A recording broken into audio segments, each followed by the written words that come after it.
The neural dampening collar hummed against Kythera's throat as she stood on the platform, her hands bound with quantum restraints that flickered like dying stars. Around her, the slave auction hall buzzed with the chittering of Velthari merchants and the guttural negotiations of Braxan warlords. She kept her eyes fixed on the distant viewport, where Earth's blue marble hung like a tear in the void so close, yet impossibly far from her reach. Lot 800. Y 47. The auctioneer's translator crackled. Human female, age 23 standard cycles. Genetically modified for enhanced cognitive abilities and complete vocal inhibition. Perfect for executive companionship or high-security positions. The bidding war erupted with savage intensity. Kythera had witnessed dozens of these auctions since her capture 3 months ago, but never had she seen such fervor. The numbers climbing on the holographic display made her stomach churn her freedom. Her very existence reduced to mere credits in some alien economy. Then she saw him veiling. Cross stood apart from the frenzied crowd, his silver hair catching the harsh oxen lights. Unlike the other bidders who gestured wildly or barked orders at their assistants, he remained perfectly still. His pale blue eyes, so human-like, despite his Etherean heritage, never left her face. When he finally raised his hand, the entire hall fell silent. 50 million credits, his voice cut through the noise like a blade through silk. The auctioneer's mandibles clicked in surprise. It was triple the previous bid, enough to end the auction immediately. Kythera felt the world tilt beneath her feet as the gavel fell, sealing her fate to this stranger whose expression revealed nothing. Within an hour, she found herself aboard Cross's personal ship, the Meridian Dawn.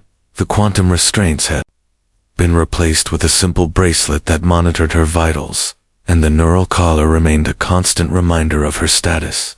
Cross had disappeared into his private quarters immediately after the transfer, leaving her with his assistant, an efficient Andromedani named Zephyr.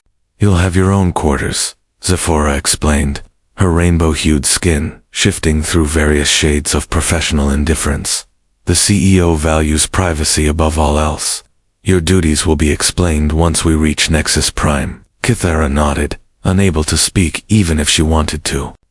The genetic modifications that had made her valuable to the slavers had also stolen her voice permanently.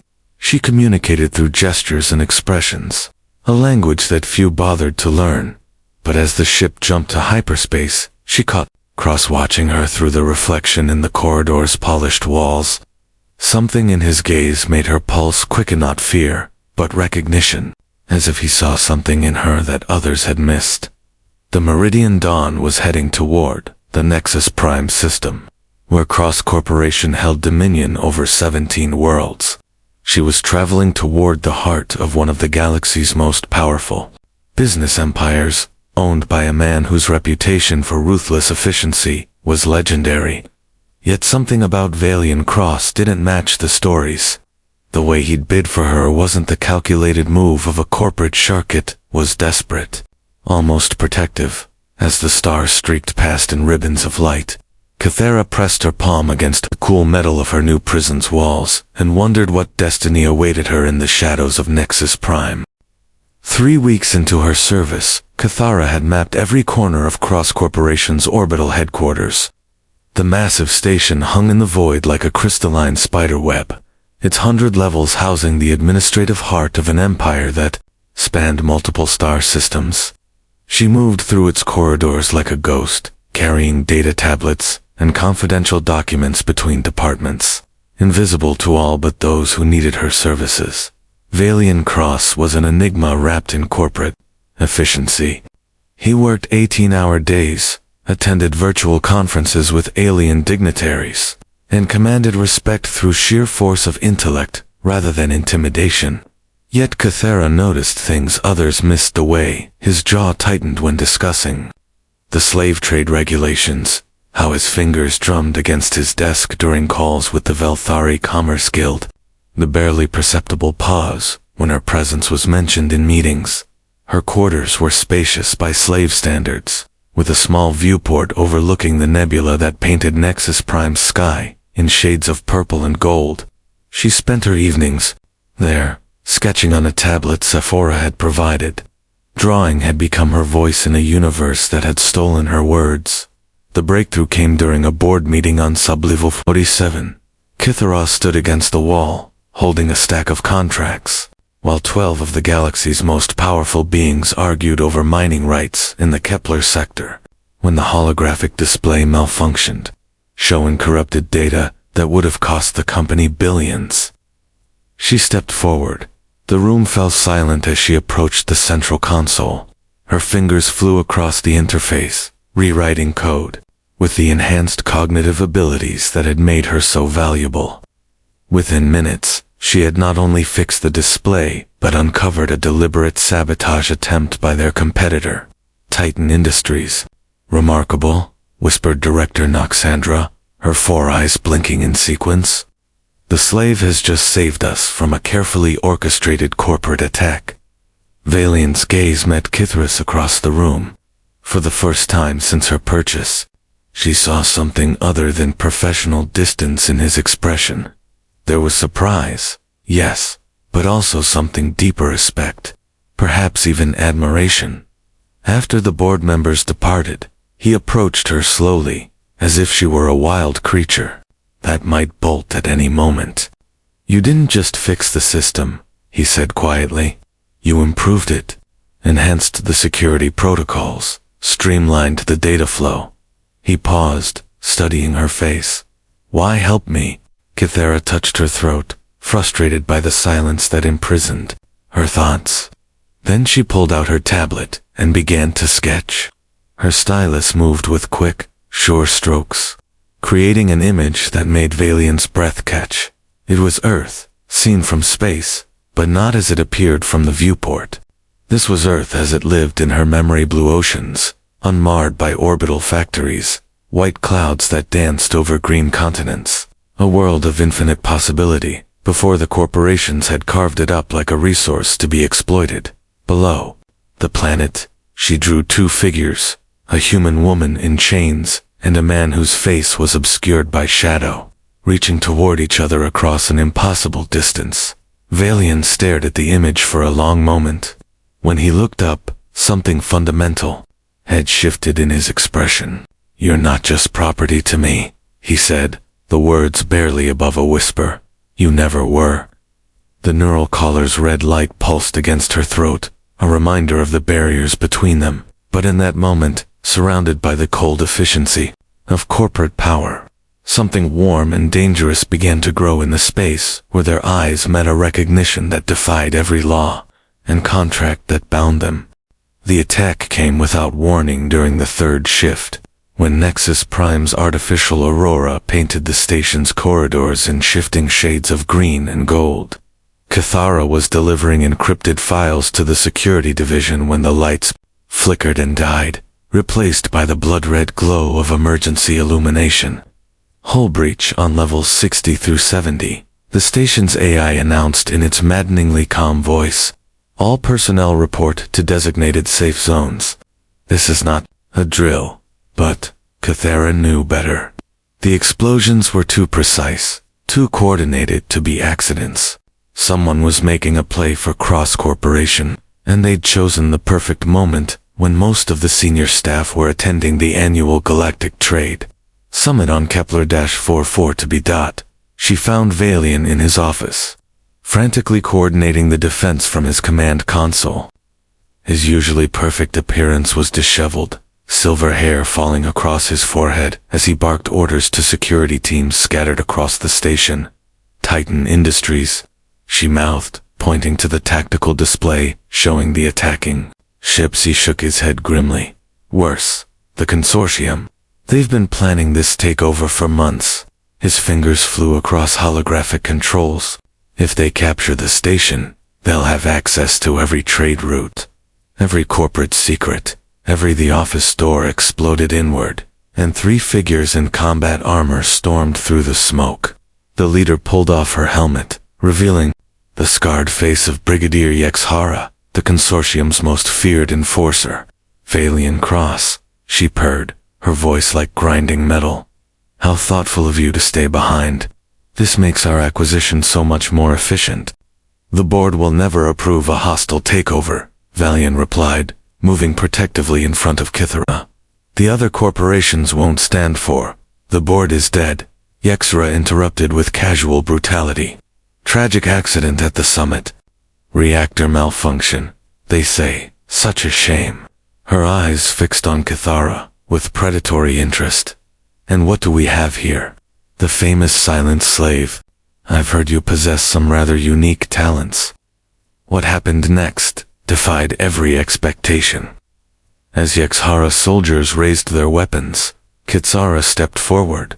Her hands moved to the neural collar at her throat, and with a swift, practiced motion, she triggered the emergency release sequence that only the most desperate slaves ever attempted. The collar clattered to the floor, its restraining field dying with a whisper of discharged energy. For the first 3 seconds, nothing happened. Then Kythera opened her mouth and spoke her first words in over a year. Emergency Protocol 77 Alpha.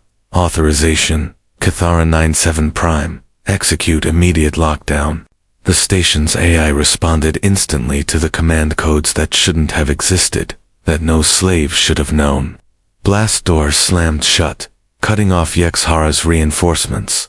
Security turrets emerged from hidden panels, their targeting lasers painting red dots across the intruder's armor. Valian stared at her in shock. How did Euthos level 10 security protocols? Only board members and senior intelligence operatives. Kythera finished, her voice hoarse from disuse but unmistakably strong. She turned to face Yexhara's snarling expression. I'm Agent Kythera Voss, Terran Defense Intelligence. I have been embedded in the slave trade for 14 months, tracking the consortium's operations. The truth hit Valian like a physical blow.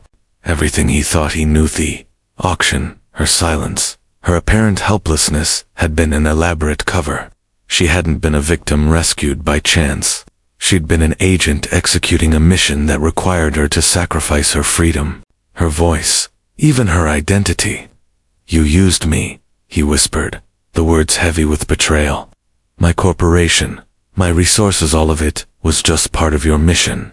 Kythera's eyes never left his face as the security turrets powered up and Yexhara's soldiers realized their trap was closing around them.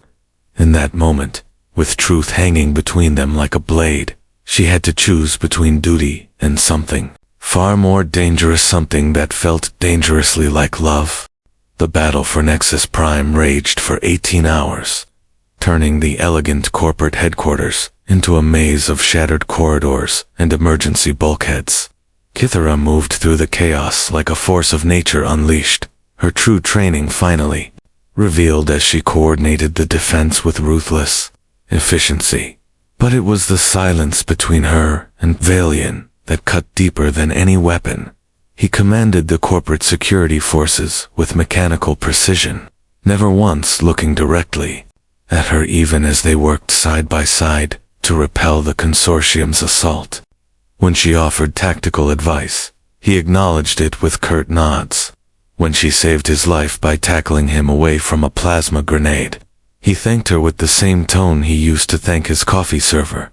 The distance between them grew with each passing hour, even as their coordination in battle became seamless, to masters of their respective crafts, working in perfect harmony while their hearts slowly broke apart. The end came when Yexhara made her final desperate play. Cornered on the command level with her remaining forces, she activated a quantum bomb capable of turning the entire station into expanding plasma. Her transmission reached every surviving soul on Nexus Prime. 30 minutes, cross. Surrender your corporate assets to the consortium, or everyone dies. My ship is already clear of the blast radius. Your choice. Valian stood at the central command console, his hands gripping the edges so tightly his knuckles had gone white. Around them, the evacuation alarms blared uselessly. There weren't enough escape pods for even half the station's population, and the civilian transports couldn't clear the blast zone in time. There has to be another way, he said, but his voice carried the hollow ring of a man who knew the mathematics of doom.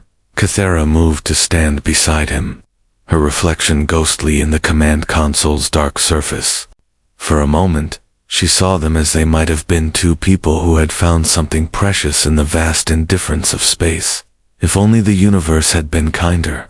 "There is," she said quietly. "The quantum bomb requires a specific harmonic frequency to detonate. If I can reach the device and recalibrate its resonance matrix, I can turn it into a localized EMP. It'll disable every system on the station for about 6 hours, but no one dies. Except you," Valian said, finally turning to face her. "That level of quantum feedback will kill anyone within 50 meters of the device." She nodded, unable to deny the truth. The mission was always bigger than one person. 23,000 people live on this station. The trade routes you control supply food and medicine to 17 worlds. If the consortium takes over, millions more will suffer under their version of corporate rule. And what about us? The words escaped him before he could stop them, raw with a pain that surprised them both. What about what we could have been? Kythera reached out, her fingers brushing against his cheek with infinite gentleness. "I stopped being Agent Voss the moment you looked at me as more than property. For 3 weeks, I was just Kythera, the woman who sketched pictures of Earth and fell in love with a stubborn CEO who bought her freedom even when he thought she was someone else entirely." The timer on Yexhara's bomb ticked down. 23 minutes. "I can't let you go, Valian," whispered. "You're not letting me do anything," she replied, and her smile held all the warmth that had been growing between them. "I'm choosing this. Just like you chose to see me as a person instead of property. Some choices define who we are." She kissed him then, fierce and desperate and full of everything they would never have the chance to say. When they broke apart, both of them were crying. "Promise me something," she said, already moving toward the corridor that led to Yexhara's position. "Anything. When this is over, when the station is rebuilt and the trade routes are secured, let them call me a hero. I was just a woman who found something worth dying for."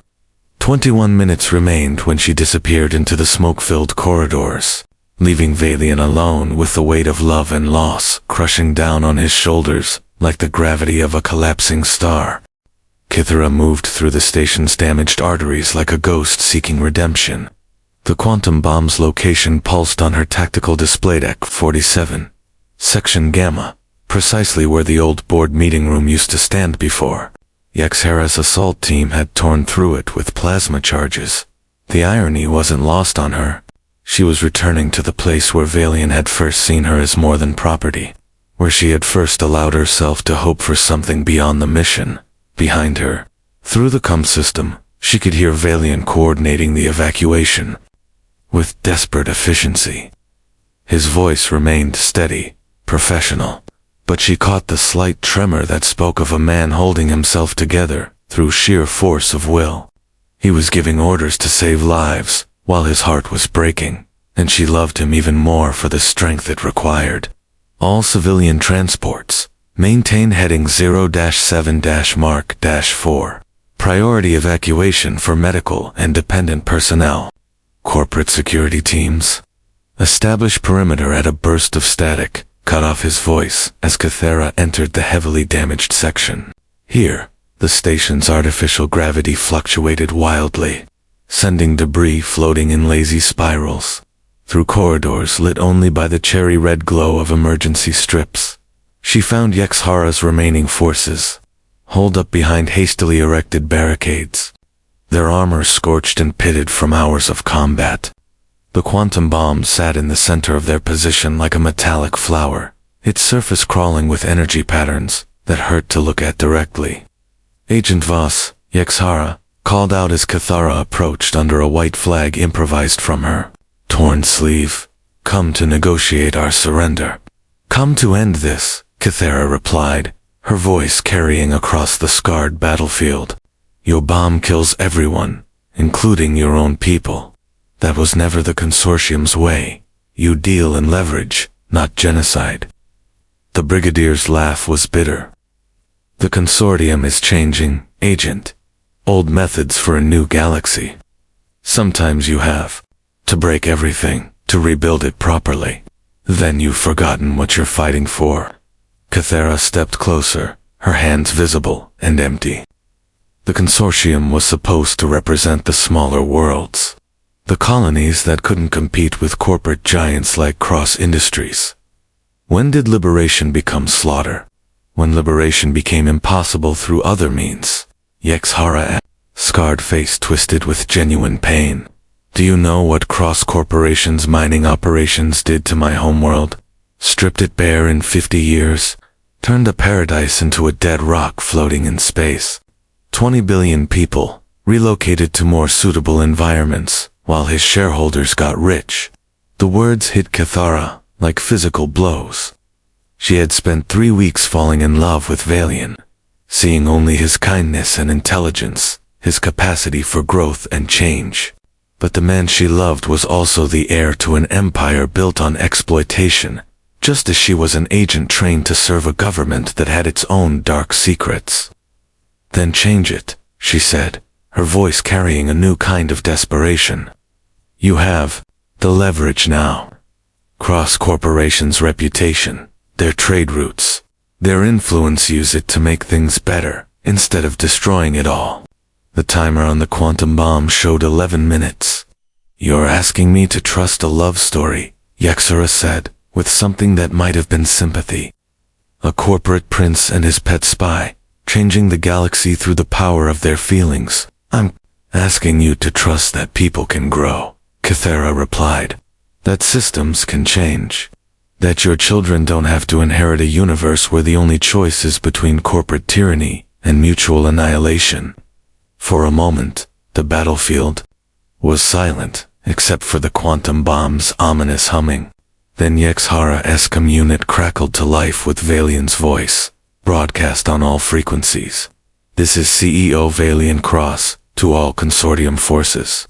I'm prepared to discuss immediate ceasefire terms, including full reparations for colonial damages, and restructuring of all mining operations under joint oversight.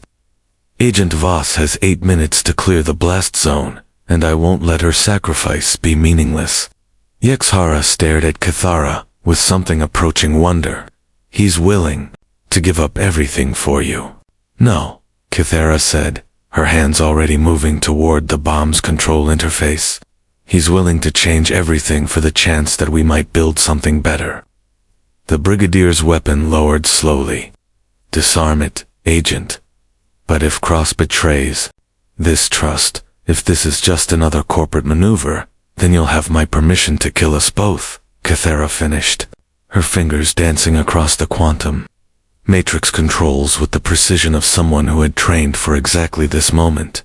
The bomb's timer stopped at 47 seconds, its deadly humming replaced by the gentle whisper of dispersing energy fields across the station. Emergency lighting flickered back to normal as systems came online, but the real transformation was just beginning. Kythera moved through the station's damaged arteries like a ghost seeking redemption. The quantum bomb's location pulsed on her tactical display. 47, Section Gamma, precisely where the old board meeting room used to stand before. Yexhara's assault team had torn through it with plasma charges. The irony wasn't lost on her. She was returning to the place where Valian had first seen her as more than property, where she had first allowed herself to hope for something beyond the mission. Behind her, through the CUM system, she could hear Valian coordinating the evacuation with desperate efficiency. His voice remained steady, professional, but she caught the slight tremor that spoke of a man holding himself together through sheer force of will. He was giving orders to save lives, while his heart was breaking, and she loved him even more for the strength it required. All civilian transports maintain heading 0-7-Mark-4. Priority evacuation for medical and dependent personnel. Corporate security teams. Establish perimeter. At a burst of static, cut off his voice as Kythera entered the heavily damaged section. Here, the station's artificial gravity fluctuated wildly, sending debris floating in lazy spirals. Through corridors lit only by the cherry-red glow of emergency strips, she found Yexhara's remaining forces, holed up behind hastily erected barricades, their armor scorched and pitted from hours of combat. The quantum bomb sat in the center of their position like a metallic flower, its surface crawling with energy patterns that hurt to look at directly. "Agent Voss," Yexhara called out as Kythera approached under a white flag improvised from her torn sleeve. "Come to negotiate our surrender." "Come to end this," Kythera replied, her voice carrying across the scarred battlefield. "Your bomb kills everyone, including your own people. That was never the Consortium's way. You deal in leverage, not genocide." The Brigadier's laugh was bitter. "The Consortium is changing, Agent. Old methods for a new galaxy. Sometimes you have to break everything to rebuild it properly. Then you've forgotten what you're fighting for." Kythera stepped closer, her hands visible and empty. The Consortium was supposed to represent the smaller worlds, the colonies that couldn't compete with corporate giants like Cross Industries. When did liberation become slaughter? When liberation became impossible through other means. Yexhara's scarred face twisted with genuine pain. "Do you know what Cross Corporation's mining operations did to my homeworld? Stripped it bare in 50 years, turned a paradise into a dead rock floating in space. 20 billion people relocated to more suitable environments while his shareholders got rich." The words hit Kythera like physical blows. She had spent 3 weeks falling in love with Valian, seeing only his kindness and intelligence, his capacity for growth and change. But the man she loved was also the heir to an empire built on exploitation, just as she was an agent trained to serve a government that had its own dark secrets. "Then change it," she said, her voice carrying a new kind of desperation. "You have the leverage now. Cross Corporation's reputation, their trade routes, their influence, use it to make things better instead of destroying it all." The timer on the quantum bomb showed 11 minutes. "You're asking me to trust a love story," Yexhara said with something that might have been sympathy. "A corporate prince and his pet spy, changing the galaxy through the power of their feelings. I'm asking you to trust that people can grow," Kythera replied. "That systems can change. That your children don't have to inherit a universe where the only choice is between corporate tyranny and mutual annihilation." For a moment, the battlefield was silent except for the quantum bomb's ominous humming. Then Yexhara's comm unit crackled to life with Valian's voice, broadcast on all frequencies. "This is CEO Valian Cross to all Consortium forces. I'm prepared to discuss immediate ceasefire terms, including full reparations for colonial damages, and restructuring of all mining operations under joint oversight.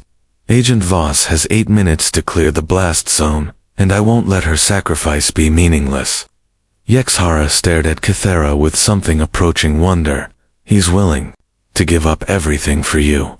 "No," Kythera said, her hands already moving toward the bomb's control interface. "He's willing to change everything for the chance that we might build something better." The Brigadier's weapon lowered slowly. "Disarm it, Agent.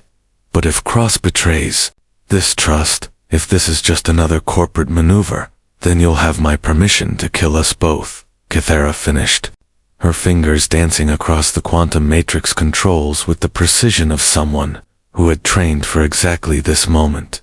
6 months after the Battle of Nexus Prime, the Cross Consortium Accords had reshaped the political landscape of 3 star systems.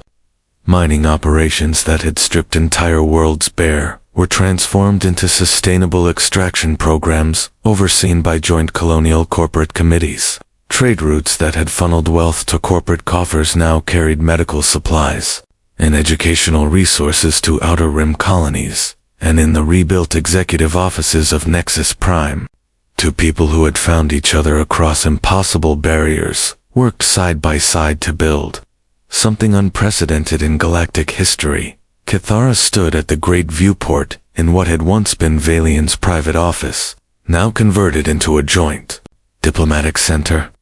Before her, the nebula painted the darkness in shades of possibility, and she could almost see the future taking shape among the stars, a galaxy where corporate power and colonial freedom might coexist, where love could bridge the gap between worlds.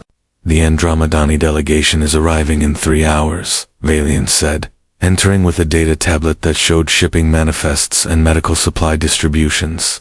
They're interested in extending the Accords to the Spiral Arm colonies.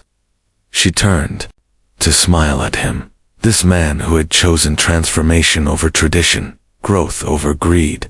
The neural collar was gone, of course, replaced by nothing more than a simple silver chain that held a small penta, gift from him containing a holographic image of Earth, as it appeared in her sketches. And Yexhara's report on the mining reforms? She asked, though she already knew the answer from his expression. 73% increase in colonial satisfaction ratings. 15 worlds have requested inclusion in the Joint Oversight Program. He set down the tablet and moved to stand beside her. She's actually smiling in her communiques now. I didn't know brigadiers were capable of smiling. Everyone's capable of change, Kithara said, leaning into his warmth. Even stubborn CEOs who think they have to carry the weight of the galaxy on their shoulders.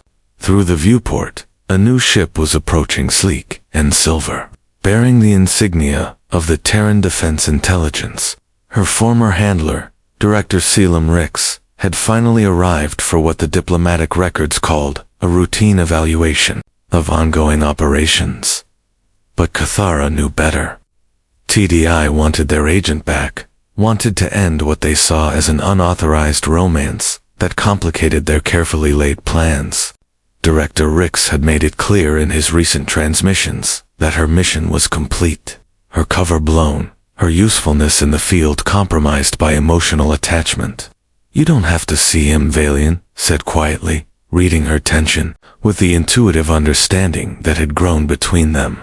Yes, I do. She touched the pendant at her throat, drawing strength from the image of home it contained. We both knew this moment would come. An hour later, Director Rix sat across from them in the Diplomatic Center's conference room, his gray uniform impeccable despite the long journey from Earth. He was a small man with sharp eyes and the kind of precise mannerisms that spoke of a lifetime spent managing secrets and agents. Agent Voss, he began without preamble, your mission parameters were clear. Infiltrate the slave trade, gather intelligence on consortium operations, and extract when your cover was compromised. You've exceeded those parameters significantly. The mission evolved, Kithara replied calmly. The intelligence we gathered revealed opportunities for systemic change rather than simple disruption. The intelligence you gathered revealed your emotional compromise, Rix countered. An agent who falls in love with her target becomes a liability. Valiant's jaw tightened, but he remained silent. They had agreed that this conversation belonged to Kithara and her former handler. Define liability, she said. An agent whose loyalties are divided, whose judgment is clouded by personal attachment, whose usefulness to Terran defense is compromised by success, Kithara interrupted. The cross-consortium accords have stabilized trade in 17 systems. Colonial unrest is at its lowest level in decades. Corporate abuse has decreased by 60% in reformed territories. If that's the result of compromised judgment, perhaps TDI should reconsider its definition of success. Director Rix studied her for a long moment. You're requesting reassignment to permanent diplomatic status. I'm requesting recognition that some missions don't end with extraction.